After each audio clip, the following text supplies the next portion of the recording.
Good evening साथियों। मैं KP Chaudhary आप सभी का अपने digital platform the champions academy पर आप सभी का हार्दिक स्वागत करता हूं।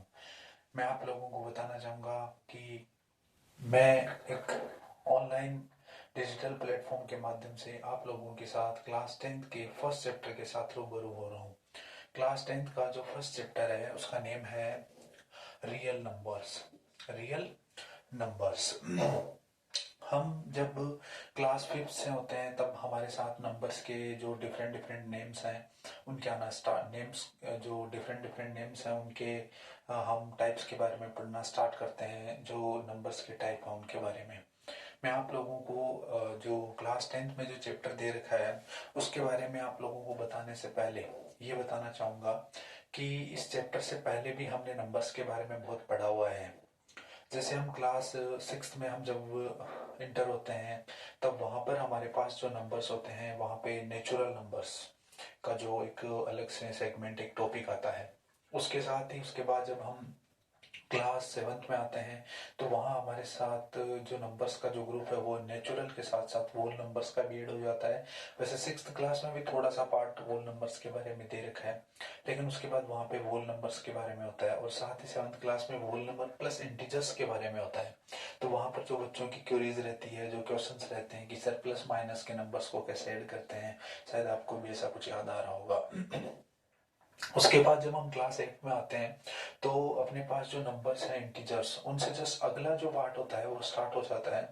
और उस पार्ट को हम स्पेसिफिक नेम देते हैं रेशनल नंबर्स, जिसमें आप देखेंगे कि हम ऐसे कहते हैं कि रेशनल नंबर्स वो नंबर्स होते हैं जिनको हम पी अपॉन क्यू की फॉर्म में राइट करते हैं।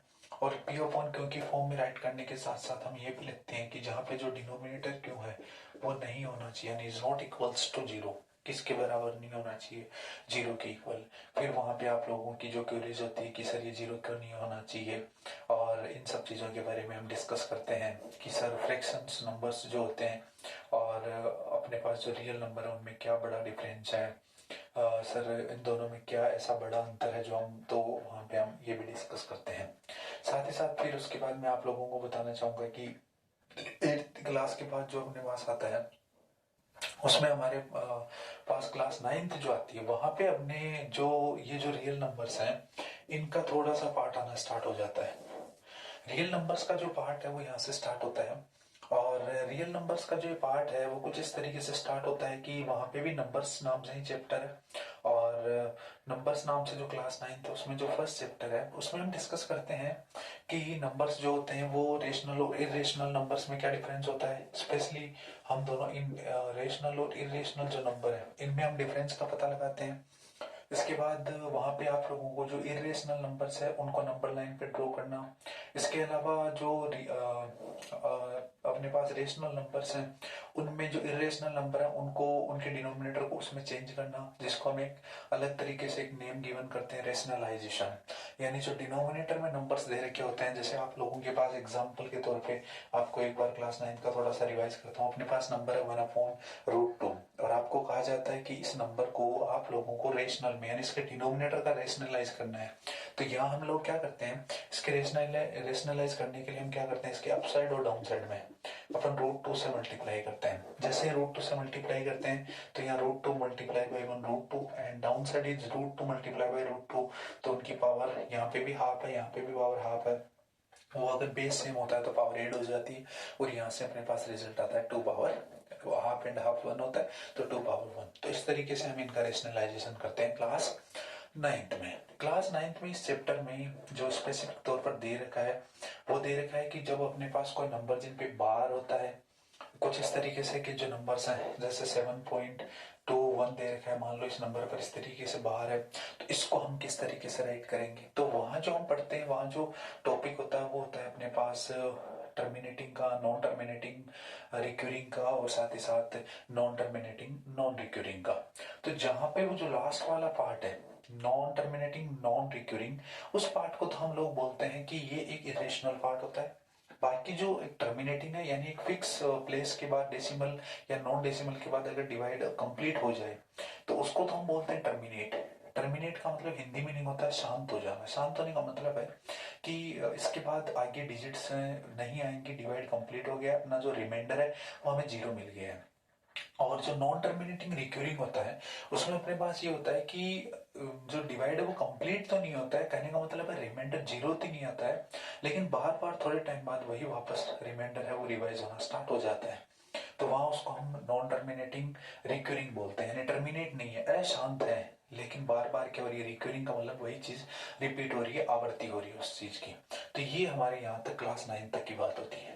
अब क्लास 10th में, अब जब अपने पास यहाँ पे क्लास 10th है, तो क्लास 10th में जो हम इस नंबर्स के बारे में, जो रियल नंबर्स के बारे में हम जो पढ़ते हैं, वो टॉपिक मेनली अपने पास एक तो यूक्लिड का दे रखा है कि यूक्लिड ने जो अपने पास यहाँ पे जो यूक्लिड का जो एल्गोरिथम लेमा है उसके बारे में दे रखा है। और साथ ही साथ यहाँ पे जो अपने पास है वो एलसीएम एचसीएफ के बारे में स्पेसिफिक तौर पर दे रखा है कि नंबर्स को हम किस तरीके से LCM into HCF is equals to multiply of both numbers, कैसे इसको राइट कर सकते हैं, कैसे हम ये फाइंड आउट कर सकते हैं। और साथ ही साथ इस चैप्टर में अपने पास जो फंडामेंटल जो थ्योरम है अर्थमेटिक की, वो अपने पास दे रखी है कि किसी भी नंबर को किस तरीके से हम नंबर्स की पावर के रूप में उनको राइट कर सकते हैं। तो हम जो सबसे पहले स्टार्ट कर रहे हैं चैप्टर का नेम अपने पास नंबर सिस्टम। हम ये जानते हैं कि नंबर सिस्टम टू टाइप्स के होते हैं। टू टाइप्स कौन से हैं उनके, एक वो नंबर्स जो रियल नंबर्स हैं, एक वो नंबर्स जो इमेजिनरी नंबर्स हैं। अब रियल नंबर और इमेजिनरी नंबर्स में मैं पहले आपको इमेजिनरी नंबर्स के बारे में थोड़ा सा बताना चाहूंगा। इमेजिनरी जो नंबर्स होते हैं, जैसे एक एग्जांपल के तौर पर ये कुछ इस तरीके से, मान लो x square plus 1 is equals to अपने पास अगर 0 है, तो यहाँ से अगर अपन एक्स की वैल्यू निकालना चाहें तो कुछ इस तरीके से आएगी कि x square is equals to आएगा -1। और हम जानते हैं कि अगर कोई भी अपन पॉजिटिव नंबर लें या नेगेटिव नंबर लें तो उसका स्क्वायर कभी भी क्या नहीं आ सकता, एक नेगेटिव नंबर नहीं आ सकता। तो ये एक अपने पास इमेजिनरी चीज है या इम्पॉसिबल चीज है, इसलिए इसका नाम इमेजिनरी नंबर्स है। इनको आगे की क्लासों में, जैसे क्लास 11th में हम आयोटा के रूप में पढ़ते हैं। आयोटा बोला जाए तो जो अपने पास यहाँ से स्क्वायर रिमूव करने पर एक्स इज इक्वल्स टू √-1 आएगा। तो ये जो √-1 वाली एक्स इज इक्वल्स टू जो √-1 जो चीज आई है, इसी को हम जो रूट में -1 है, इसको हम बाद में आगे की क्लासों में आयोटा के रूप में इंट्रोड्यूस करते हैं। तो इसके साथ ही मैं आप लोगों को ये बताना चाहूंगा कि जो रियल नंबर्स होते हैं वो नंबर वो होते हैं जो अपन डिफरेंट टाइप में पढ़ के आते हैं कि जैसे नेचुरल नंबर है वो एक रियल नंबर का पार्ट है, जैसे एक होल नंबर है वो एक रियल नंबर का पार्ट है, जैसे अपने पास इवन नंबर है वो एक रियल नंबर का पार्ट है, ओड नंबर है वो एक रियल नंबर का पार्ट है, और अपने पास जो प्राइम नंबर है वो रियल नंबर का पार्ट है। अपने पास कॉम्पोजिट जो नंबर होते हैं वो भी रियल नंबर का पार्ट होते हैं। अपने पास जो को प्राइम नंबर्स होते हैं वो भी एक रियल नंबर का पार्ट होते हैं। और जो अपने पास लास्ट में मैं आपको कहना चाहूंगा जो ट्विन प्राइम नंबर्स होते हैं वो भी रियल नंबर का पार्ट होते हैं। तो रियल नंबर्स वो नंबर्स होते हैं जिनको हम आराम से नंबर लाइन पर ड्रॉ कर सकते हैं। और जिन नंबर्स के मैंने अभी नाम बोले उन सभी अंकों को, उन सभी संख्याओं को, उन सभी नंबर्स को हम नंबर लाइन पर आराम से ड्रॉ कर सकते हैं। इमेजिनरी नंबर्स वो नंबर्स होते हैं जिनको पी अपॉन क्यू के फॉर्म में नहीं लिख सकते हैं, पी अपॉन क्यू के फॉर्म में नहीं लिख सकते, और एग्जैक्ट प्लेस पर इमेजिनरी नंबर जैसे √2 है तो √2 अपने पास एक इरेशनल नंबर है। इमेजिनरी नंबर्स वो होते हैं जिनको एग्जैक्टली नंबर लाइन पर हम प्रॉपर रूप से ड्रॉ नहीं कर सकते हैं। तो आज का हमारा जो टॉपिक था वो रियल नंबर्स था, और साथ ही साथ हमारे पास जो इमेजिनरी नंबर्स थे उन दोनों में जो डिफरेंस है उसके बारे में आज था। और मैं आप लोगों की अब आशा करता हूँ कि अब मैं कंटिन्यू आप लोगों के साथ वीडियो शेयर करता रहूंगा, और इस चैप्टर में जो अच्छे क्वेश्चन हैं वो आपको मैं कंप्लीट करवा दूंगा। साथ ही साथ जो आप लोगों के अदर जो कोई भी एक्स्ट्रा क्वेश्चंस रहेंगे वो भी मैं आपको इसके साथ सोल्व करवा दूंगा। ये अपने पास एक इन्फॉर्मेशन वीडियो था, और इसी के साथ आप सभी का एक बार फिर तहे दिल से हार्दिक स्वागत है द चैंपियंस अकेडमी पर। और आशा करता हूँ कि आने वाले समय में हमारा ये जो सफर बहुत ही यादगार, बहुत ही आप लोगों के लिए भी एक यूजफुल रहेगा। और इसी के साथ आप लोगों का बहुत बहुत धन्यवाद। Thank you.